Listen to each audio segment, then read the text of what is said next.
Yo, what's up guys? My name is Miguel, and in today's video, I'm going to be showing you guys the 6 credit card utilization tips on how to decrease your utilization and increase your FICO score. Today, I'm going to be talking about what is credit utilization, why is utilization so important to your credit file, and the best practices to prevent high utilization and what to do when you actually have high utilization, how to improve your scores. If you already know what a lot of this stuff is, then you could definitely skip ahead. Make sure to skip to the very end because I do have some bonus tips for you. So without further ado, my name is Miguel. This is MTV. The M is for Miguel, money, motivation, and let's get into it. Boom.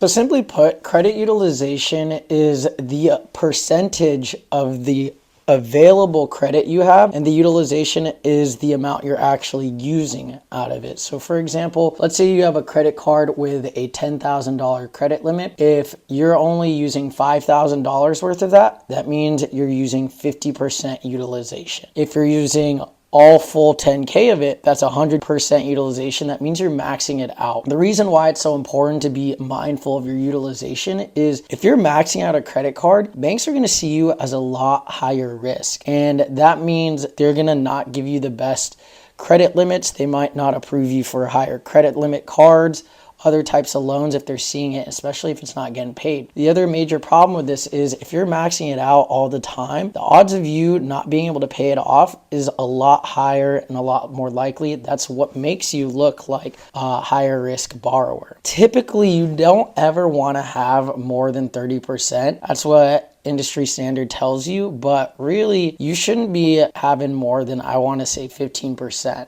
Anything as you get closer to the 30%, you're going to see your score going down a lot more. And why you want to keep it relatively low is because credit utilization makes up 30% of your credit file. So it's the second highest most weight on your credit file and makes the second most influence on it. When you're going out spending, it's best to keep that in mind, what your total credit limit is and how much you could start using and how much will you actually be able to pay off at the end of the month, because you really don't want to be maxing it out unless you know for a fact that you can pay it off once it comes time for your new monthly payment. Now, the biggest problem with the utilization is this is where most people screw it up. Like at a very young age, we're taught that credit cards are very bad, and they really aren't if you're responsible with it. Unfortunately, a lot of people, when they get access to a lot of money, they end up not being able to spend it responsibly. They think that all that money is theirs when it really, in fact, it's not free money. You still got to pay it off towards the end.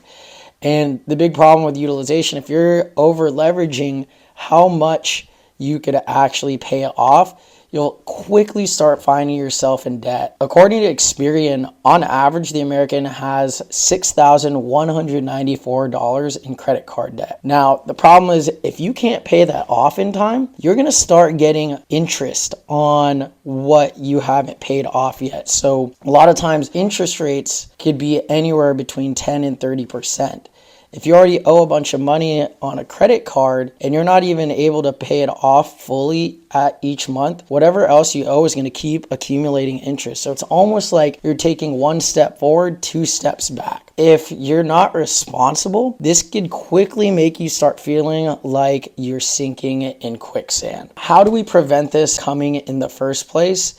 And if you're already in it, how do we dig ourselves out of it? And that's what I'm here to talk to you about. So here are my 3 tips on how to actually prepare and prevent yourself ever having to go into that never-ending cycle of doing just the low minimum payment and still always having to pay interest. So tip number 1 is use your credit card like it's a debit card. And what I mean by that is only spend what you know you're going to have in the bank. Stop buying liabilities you can't afford. Number 2, turn on auto payments. This is going to be scheduled to pay off your cards in full right after your payday. Whenever you get paid from your job, make sure your auto pays are scheduled to pay it off in full. That way you don't have any excuses as to why or any reason why you wouldn't be able to pay it off, because you just got paid, you know you have the money, doesn't give you time to start buying a bunch of food or expensive stuff that you don't really need. And whatever's left over, then you feel a little more comfortable that, heck yeah, I could pay for it because I already got all my other debts removed. And number 3 is budget your expenses and request a credit limit decrease if you're not responsible enough to handle a lot of money at once. If you have a 10K credit card and you keep maxing it out, but really your budget in monthly expenses really only requires 5K, then ask for a credit limit decrease. That's totally fine, and it'll be enough to cover your expenses, and it gives you less wiggle room to start buying stuff that you don't need. Some of you guys might be saying, okay, that's all great and dandy, but I already screwed up my credit and I'm drowning in crippling debt with high interest rates. How do I actually recover from that? And luckily for you, like I said in the beginning of this video, here are my 6 tips on how to get out of that crippling quicksand debt. Number 1, our goal for this is to increase our FICO score and bring our utilization down. There are a couple ways to do that. One's pretty obvious, just paying it off, and there are also ways to bring your utilization down by not having to pay for it. So I'm going to cover both of those. The first thing I always tell people, the long-term solution is you're going to have to pay it off no matter what. It's just about how are we going to pay it off.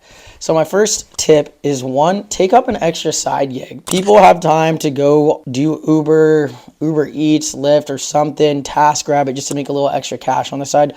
Just to do whatever you can. Sacrifice a little bit of time to start knocking away at that debt. And from there, that's pretty obvious. We just need to pay as much of it down as possible. Okay, what if I just don't even have the time to get another job? How else could I fix this? The other option, number 2, is if you have any friends or family members that you are a trustworthy person where you could pay it back, you could always borrow money from somebody close to you. Just make sure you give them something for collateral or something to where you're not taking advantage of them if you're not able to pay it off. What's better about getting to borrow money from a friend or family is they can help you pay off all your debt. You don't have to pay them interest, or it'll be a lot lower interest than the 10 to 30% that you're paying on the actual card itself. Number 3 is the debt snowball effect. The debt snowball method. This is something that you'd kind of pair in with either doing the side gig or borrowing money from a close family friend, or just the regular income you're getting from your job. Debt snowball method is very effective. Basically, what you're gonna wanna do is list all of your cards that you don't have fully paid off. Then you're gonna order them from smallest balance to highest balance. From there, we're gonna continue making the minimum payment on the 2 largest cards, but we're gonna be prioritizing paying off the smallest balance first in full. That way we could eliminate that overall debt beast little by little and start seeing some actual results. If you can't afford to pay it off, pick up, like I said, the side hustle. Borrow the money from a friend or family. Go back to the budget we mentioned earlier and figure out what are things that we could cut off. Eating out, unnecessary expenses. And as we work our way, we chip down the first lowest balance, we're going to move on to the second one. Now, what's great about this method is it really breaks down the debt step by step, so you're not feeling like you're always getting overwhelmed by card after card. You're at least getting a little bit more weight off your shoulders. These next 3 tips, I really love these ones because this is how you could get your utilization down and increase your FICO score without even necessarily having to pay off the debt yourself. Number 1, and this is the best tip that everyone should have if you're trying to build up credit, is being added on what's called an authorized user. An authorized user is basically if you have a close friend or family member who has a credit card with old age, perfect payment history, low utilization, and especially high credit limits, you essentially get added as an authorized user for that card. You're going to adopt that card's file and history. And let's say you have a maxed out credit card at 10K and you get added as an authorized user with another card that has a 10K credit limit. That credit limit's going to go onto your file. Now you have a total of 20K credit limit. That brings your 100% utilization down from 10K all the way down to 50% utilization down for 20K, because we essentially doubled the total credit limit. So that's one of the more quicker ways to do is get added as an authorized user. There are different resources. If you don't have any friends or family members, there are websites where you could pay to be added on as an authorized user for that account, so it could temporarily fix your credit and maybe apply for other credit cards after that. Now, just to recap, essentially what we're doing here is we're artificially increasing the total credit limit.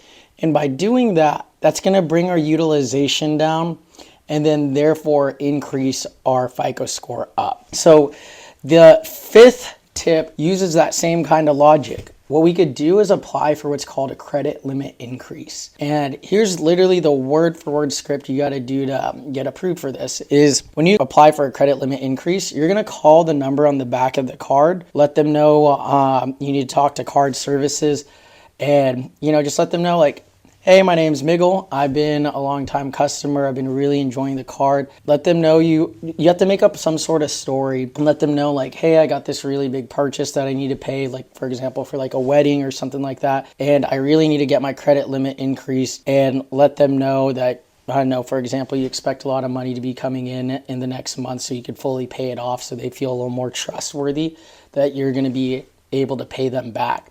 And after you say that word for word script, they're going to either let you know that you got approved or you got denied for it. But the nice thing with this is the first person on the call doesn't approve you, keep calling them back, wait a day or two. And I've seen a lot of times with people, by being persistent with it, you will get in contact with somebody who's a little more lenient, and it's a great way to get the credit limit increase. That's going to bring your utilization down, bring your FICO score up. If you stuck to the very end, I want to say thank you. And this tip is just for you guys. This is the sixth and final way to handle high utilizations. And the best way to do that is if you've done everything I've mentioned so far to bring your utilization down. So we've taken up an extra side gig, we borrowed some money, we did the debt snowball effect, we added authorized users, we went for the credit limit increases. If we've done all that, by now your score is going to be in a much stronger place. You're going to be looking like a much trustworthy borrower to the banks in their eyes. So the best thing you could do is we're going to show you a method called debt consolidation. Now, with a lot of people, they might be a little scared about this because essentially with the idea of debt consolidation, we're going to open up another form of credit and use that to consolidate the debt with a higher interest rate. So for example, up until now, we've been getting 10 to 30% high interest rates for the current credit balances that we have. What we could do is apply for a high limit credit card that has 0% interest on it. So one great example would be Chase Freedom. Any of the Chase Freedom cards, if you could get approved for that, it's 0% interest for 15 months. And you could balance transfer the money from that 0% card to pay off the debt on the higher interest card. And now you literally just bought yourself 15 months worth of not having to pay any interest on that. And within those 15 months, it's expected that you would have been able to make enough money to pay back the other card. So just to recap, debt consolidation is taking a higher interest debt and putting it onto something lower interest, like something like a 0% interest card. And you're literally buying yourself time. Credit limit increases, we use that in order to artificially increase our credit limits to bring our utilization down, and that's going to increase the FICO score. Same methodology with authorized users. The best part with that is you don't even have to be the one to get approved for the card. You just need to have a friend or family who will add you on there. So those are the 3 ways to bring your credit utilization down without even having to pay for it. And I mentioned the other 3 ways to pay for it. Like I said, take up an extra side gig, create a budget on your expenses, know how much you're spending. And then number 3, borrowing money from a friend or family member and utilizing all those 3 and throwing it into the debt snowball method, where you're prioritizing paying the minimum balance on the higher cards and putting down the maximum you could pay for the lower balance card. So just want to say thanks again so much for sticking around all the way to the very end. I appreciate you guys. If you guys have any questions or comments or concerns or have any feedback, if you like the video, just let me know in the comments. Let me know if there's any way I could help. If you didn't like the video, I don't even care. Just tell me why. I'm looking here to improve and being able to help serve and provide some value. And as usual, my name is Miguel. This is MTV. The M is for Miggle Money Motivation. I have nothing to sell you guys. I just purely like producing content and I like being able to help people. So if this has helped you out in any way, give me a like, comment, subscribe, and I will see you in the next one. Much love. Stay beautiful. Peace out.